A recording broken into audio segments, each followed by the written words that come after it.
Evo da vidimo kako pogledamo koje su vežbice za majger. Stani tu, napravi jedan lagan majger, lagano da možeš šaki, ali lagano, sporije, sporije da zadržiš nogu, zadrži tu i sad lagano vrati nazad, tako dalje. Ok, evo sad ćemo pokazati ovdje koje su vežbice, kako možda popravimo celokupan majger.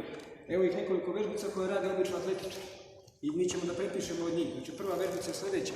Dižemo koleno gore preko prepona, peta je ispod kuka. Evo tu.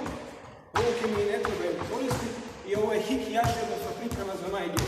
Peta treba da bude ispod kuka, tako da zadnja loža odradi svoj pokret, da se aktivira i kolena se podne gore tako da i stomak bude zategnut. Ovo je pogrešan položaj.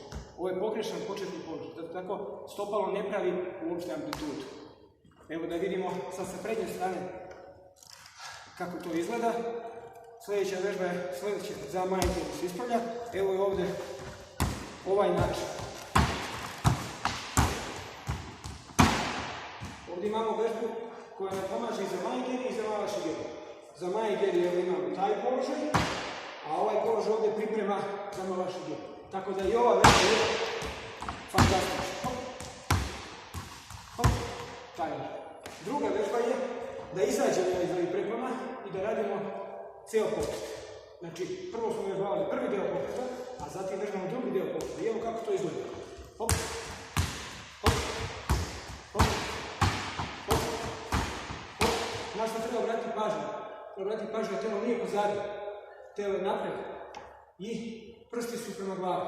Tako da osjećamo svaki put kako nas listovi i zadnja loža zatežu, odnosno kako se istežu. I nakon toga dobijemo jedan dobar, kvalitetan pokret u majgeru.